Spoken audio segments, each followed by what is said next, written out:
If you don't want, don't hang yourself in a transformer.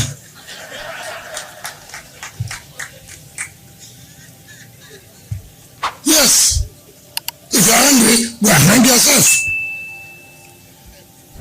If you have done well, we have done well. If you have not done well, we have not done well.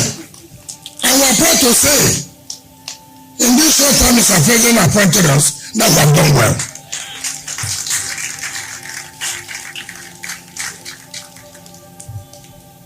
He said there are no schools. He said there are no hospitals. You as a legislator, what have you done?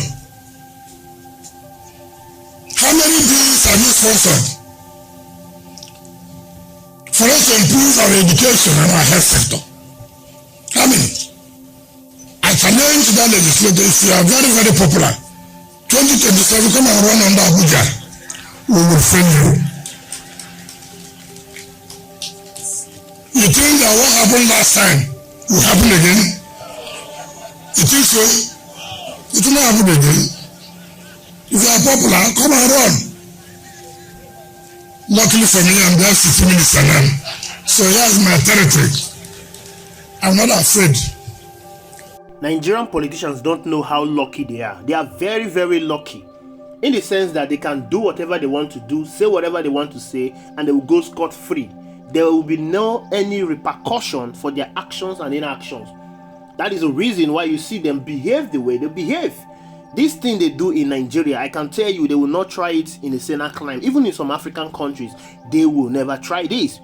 This is FCT Minister Wike challenging the senator representing FCT, Ireti Kingibe, and telling her that in 2027, she will not win election. She will not be returned back, that they are going to fail her.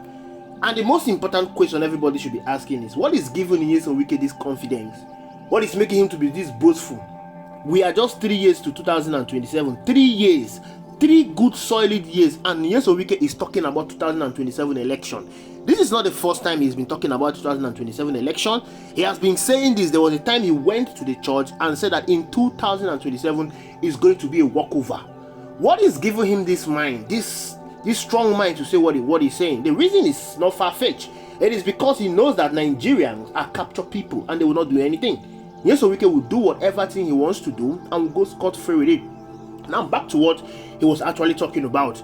The FCT Minister is telling Wike that you are not doing what you're supposed to do. All Wike is after on is patching up roads. There is no schools in FCT. There are no hospitals there. The hospital, I can tell you, go to the federal hospital in FCT. I know somebody that is working there. That hospital is in a mess, complete mess. No workers there. People are running there. People keep dying. Children keep dying in that hospital. Wike is not doing. All Wike is doing is patching up road, existing road, even road that were commissioned by the former FCT Minister Bello. Wike is going there to patch up the road and claiming that he is building road in FCT. Where I don't live in FCT, but the people that live in FCT, they are saying the same thing. It's not only Ireti Kingibe that is saying the same thing. I want you to listen to this. I'll be back. It was really a disheartening episode to watch today. When I saw Wike commissioning Mabushi, flagging out Mabushi car park, you know, even in 21st century, where do people flag up car park? There's nowhere. It's the least of the elementary level of governance.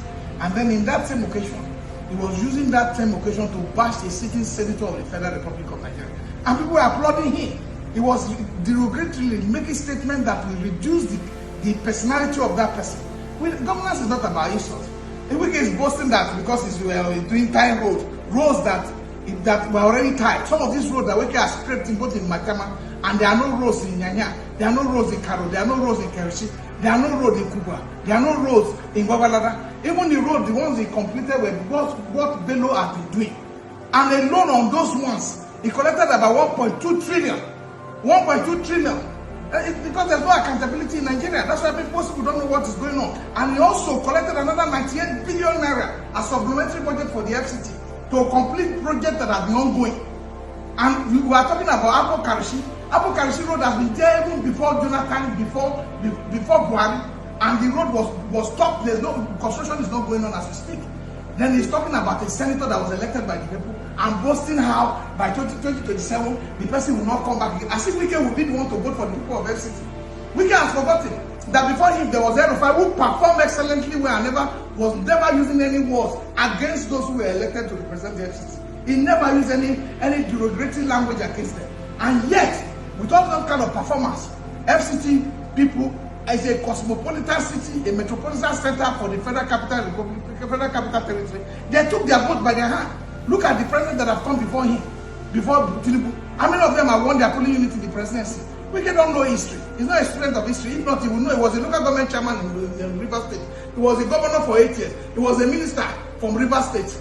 But yet, he lost Obiako, his own local government, and lost Rivers State before he panabitted the result. So what makes him think that by this one, he will win FCT? FCT, there are people that are intelligent voters. You think there are people who you can just come and intimidate? The way he's intimidating senators, I think I blame other senators and other House of Rep members who are not coming together, especially the opposition and the opposition from the Labour Party. They must speak with one voice. They must make a press conference and speak to Wike that Wike does not control this country. And the resources is spending are public resources.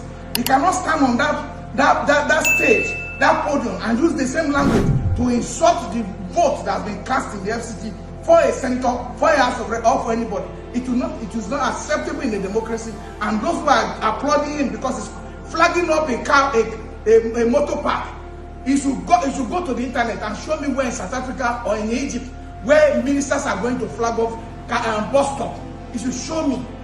These are not the ways to define that governance is working. So Wike should know that the people of the city will determine who will represent them, and it will not be through his panabiting of results or like what he did in the 2023 election. Let him just watch out. He cannot continue to speak to people without thinking that there's consequences for those actions. And President Tinubu should know that Wike presents more danger to. Bola Ahmed Tinubu is not popular in Abuja. P2B trash him in Abuja. He did not even get 25% in Abuja. And the constitution shows that if you did not get 25% in Abuja, you will not be sworn in as the president. But where we knew what happened in the judiciary, how they manipulated the constitution to ensure that Bola Ahmed Tinubu became the president. In Rivers State, where Nyesom Wike was the governor in Rivers State, P2B trashed Bola Ahmed Tinubu in Rivers State. But Nyesom Wike used his executive power to manipulate the result and ensure that Bola Ahmed Tinubu came out as a winner in that election.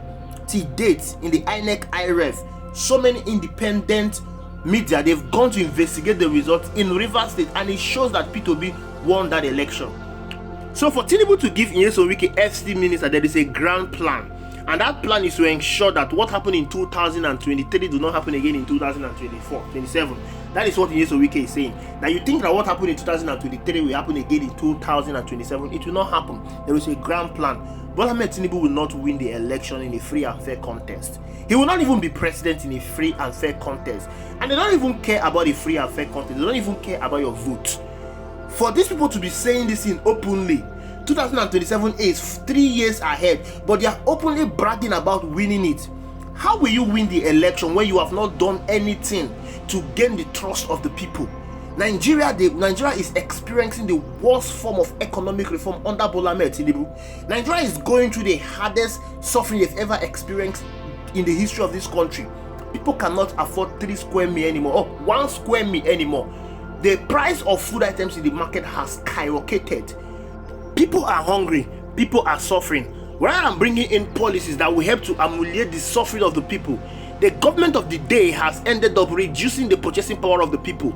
The government of the day has ended up introducing bills and reform that will tax the little money from the pocket of the people. Everything in this country is currently being taxed. And you're telling me that the people will come out and vote for you. The only reason why they are doing this thing is because they know that they don't need the vote of the people to win the election. Because if they were banking on the vote of the people, they will ensure they do everything possible to make the people happy so that the people will come out and vote. Of course, the last election, you know that you did not even win the election. It was an open secret. You did not even win the election. Abuja is your seat of power, but you did not even win Abuja. And the only reason why they are so boastful about this is because they know Nigerians will not do anything. And sometimes I begin to wonder, are we really captured people? Is it mean that we cannot put up a resistance against these people? What is giving Nyesom Wike the mind to say what he's saying? Why is Nyeso Wike so boastful of 2027? It doesn't mean that Nigerians cannot come up together and say, no, Nyeso Wike, you are not greater than the people. We voted for Ireti Kingibe and we're going to ensure that we put him there. We are going to defend whatever thing that comes up in 2027. But let me tell you the truth, Nigerians, they will run like cowards. Look at him, they are praising him, they are clapping for him. And that is the reason why he keeps saying what he's saying. Anywhere he goes, he boasts. 2027 is gone. We will win 2027 election. There is nothing you can do. Nigerians, are you really captured people? Are you really slaves in your own land? This is so sickening. Look at what is happening in Kenya. The people that voted in favor of the finance bill, their constituency chased them away. The people that voted against it, their constituency celebrated them, to the point that some of the senators came up and they were apologizing to Kenyans for voting in support of that bill. You know why? Because they know that power resides in the people. But in Nigeria, the politicians knows that power do not reside in the people. As long as they have the financial watches, they can buy election and go scot-free. And Nigerians will just sit and fold their hands and watch. It's quite unfortunate. Very, very unfortunate. Thank you for watching. I'll see you in the next video.